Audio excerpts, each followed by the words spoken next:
Alors, dans la suite de ces exercices, donc on va continuer les exercices qu'on devait faire sur les gaz. Donc, je vous ai recopié ça. Alors, ce qu'il faut savoir, et si on résume ce qu'on doit savoir. Le nombre de moles d'un gaz est égal au volume de ce gaz, exprimé en litres, divisé par 22,4 litres par mole, si on est en CNTP. Je vous ai dit, on sera tout le temps généralement en CNTP. Si on n'est pas en CNTP, on peut être en CSTP, dans ce cas-là c'est 24,4. Et dans le cas où on ne serait dans aucun des deux, on verra ça par la suite pour utiliser PV égale nRT. Une autre chose qu'on sait, c'est que le nombre de moles de quelque chose, quoi que ce soit, est égal à la masse en grammes divisé par la masse molaire. Alors, pour le premier exercice, donc, on voulait premièrement le nombre de moles qu'il y a dans un matelas qui est rempli avec 323 litres d'air. Donc N est égal au volume 323 divisé par 22,4 parce qu'on est en CNTP. Alors, vous prenez votre calculette, 323 divisé par 22,4, ça donne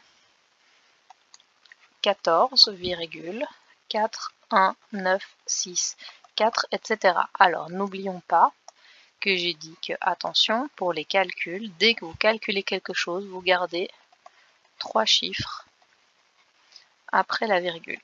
C'est simplement pour que ce soit plus facile et que vous ayez tous les mêmes réponses et que je ne doive pas commencer à refaire tous vos calculs en fonction des chiffres desquels vous êtes repartis.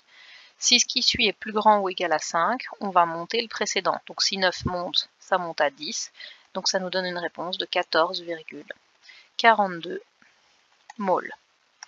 Pour le B, donc on a une bouée qui contient 4,5 litres, divisé par 22,4, ça donne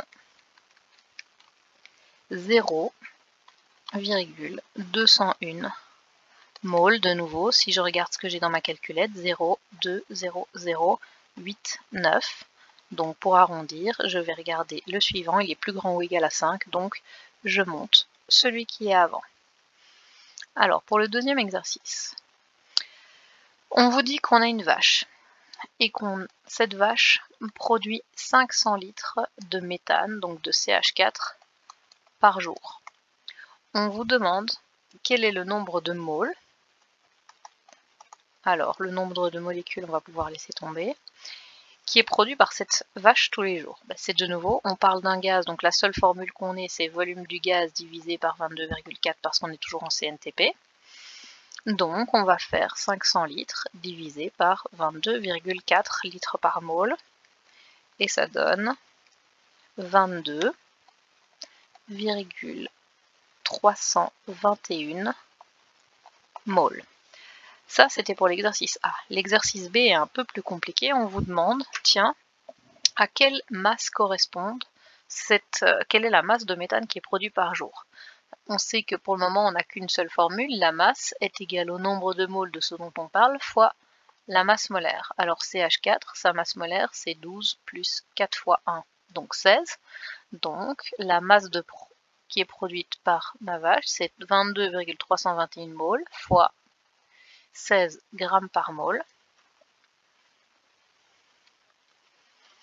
Ça donne 357,143 grammes. Alors attention, si on repart du chiffre arrondi ici, qu'on fait ce calcul-là, que vous le faites, on obtient 357,136 grammes. Vous voyez qu'il y a une différence qui se porte ici sur les deux derniers chiffres du calcul. C'est pour ça que je vous impose de prendre 3 chiffres après la virgule, parce que vous repartiez de ces chiffres-là ou de tous les chiffres que vous aviez dans votre calculette, vous allez obtenir la même réponse à la première décimale. Et moi, dans l'interro, c'est ça que je vais regarder. Par contre, si on était parti par exemple de 22,3 fois 16, la réponse qu'on obtient dans ces cas-là est égale à 356,8. Et donc ça, c'est pas bon comme réponse parce que vous avez donc des chiffres qui vous manque. Donc le fait que j'en impose 3, c'est simplement par facilité pour moi. Vous verrez plus tard quand on fera du calcul donc d'erreur absolue et d'erreur relative que pour chaque calcul qu'on utilise, en fait, il faut garder un certain nombre de chiffres significatifs. Alors, l'exercice 3, on dit qu'on a une voiture et que cette voiture produit en moyenne 126,8 grammes par kilomètre. Donc j'ai une voiture qui produit 128,6 grammes de CO2 pour 1 km et on vous demande quel est le volume qui est produit. Alors vous savez qu'en chimie, on doit toujours repartir du nombre de moles. Donc on sait qu'on a mole pour aller vers la masse, on multiplie par la masse molaire, et le volume d'un gaz, pour aller vers le nombre de moles, on divise par 22,4. Donc là, qu'est-ce qu'on demande de faire en fait? On veut aller d'une masse, on veut aller vers le volume que la voiture produit. Donc ça veut dire que c'est un peu comme si on était sur une carte et qu'on allait de ville en ville. Je suis ici, je dois toujours repasser par le nombre de moles. En chimie, c'est absolument primordial. Si vous ne repassez pas, vous voyez bien que ici, je n'ai aucune opération qui me permet de passer de masse vers le volume. Donc je suis obligée de repasser par le nombre de moles. Donc pour transformer ça en moles, N est égal à la masse en grammes divisé par la masse molaire. La masse molaire de CO2, c'est 12 plus 16 fois 2, soit 44. Donc je vais faire 128,6 divisé par 44 pour trouver le nombre de moles que ma voiture produit. Elle produit 2,923 moles. Oui, c'est bien ce qui me semblait. En fait, c'est pas 128,6, c'est 126,8. Il me semblait bien que j'avais pas les mêmes valeurs que celles qu'on a fait ce matin en classe. Donc 126,8, ça donne 2,882 moles. Ici, je suis au nombre de moles. Et pour passer du nombre de moles au volume, je vais faire fois 22,4 litres par mole parce que j'ai un gaz donc. Et j'obtiens 64,553 litres. Donc, si je produis 126 grammes de CO2, je vais produire 64. Ça va correspondre à un volume de 64 litres. Alors, l'exercice numéro 4, il est un peu plus compliqué. Alors, d'abord, il faut savoir à quelles données on a à faire. Donc, dites-vous que déjà, dans un problème, on a beaucoup de chances que les données numériques soient importantes. Alors, les données de température et de pression permettent de déterminer qu'on n'est ni en CNTP, ni en CSTP. Parce qu'en CNTP, il fait 0 degré et 1 atmosphère, or il en fait 25, et en CSTP, il fait 25 degrés, certes, mais une seule atmosphère, or il n'y en a pas. On a dit que si on n'était ni en CNTP ni en CSTP, on devait utiliser la formule PV égale NRT. Donc ça, c'est la première inconnue que vous pouvez élucider. Ensuite, vous vous dites, ok, bon, on a un monsieur qui fait l'électrolyse de l'eau, qui récolte du dioxygène et de l'hydrogène, et on veut savoir quel est le volume occupé par une mole d'hydrogène et une mole de dioxygène à cette température et pression. Bon, si vous ne voyez pas quoi faire, partez déjà de ce que vous savez. Donc, je sais que je vais devoir utiliser PV égale NRT. Dans ces données, P et T sont connus, le volume des gaz produit aussi, et R est une constante. Donc la seule chose que je peux isoler, c'est N. N est égal à PV sur RT. Dans mon problème, on me parle premièrement de l'oxygène, deuxièmement de l'hydrogène. Donc je vais faire le problème deux fois.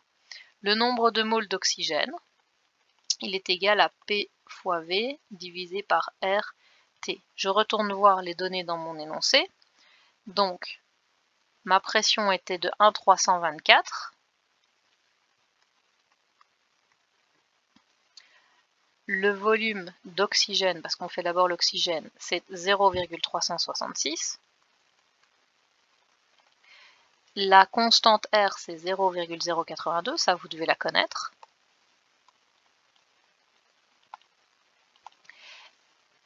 Et La température, c'est 25 degrés, mais attention, il faut faire 25 plus 273 parce qu'on doit se mettre en Kelvin, ce qui revient à dire 298. Si je calcule ça et que je trouve mon nombre de moles,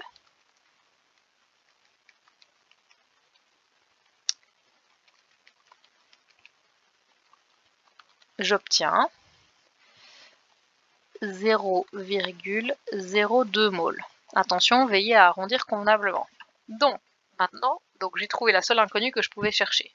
Maintenant, je vais retourner voir dans l'énoncé. Qu'est-ce qu'on me demandait? On me demandait le volume qui était occupé par une mole d'oxygène et puis une mole d'hydrogène.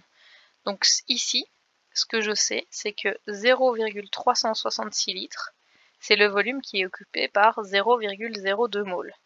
Or, on me demande le volume qui est occupé par une mole. Donc je vais diviser par 0,02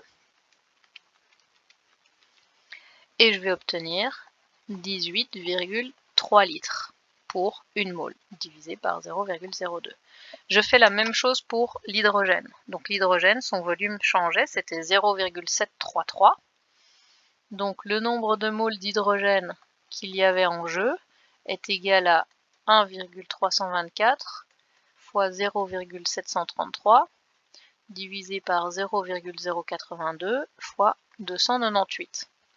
Si je fais ça et que je le calcule, j'obtiens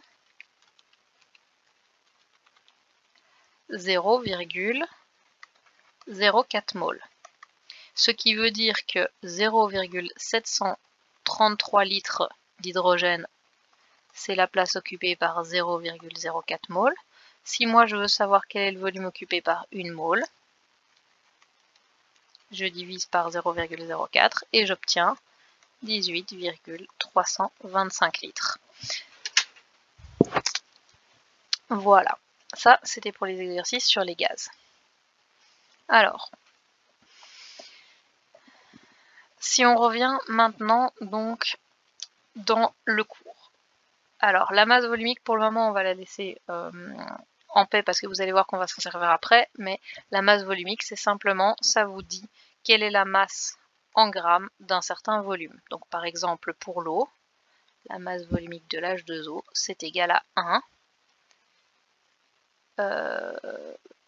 Non, c'est pas 1 d'ailleurs, c'est 1 kg, donc c'est 1000 grammes par litre. Donc c'est le poids que pèse en fait un certain volume. Souvent c'est en litres, parfois c'est en kilogrammes en mètre cube ou en grammes par centimètre cube, ça va dépendre un petit peu. Donc, mais là vous devez juste faire attention aux unités. Alors, ça termine donc les exercices sur les gaz.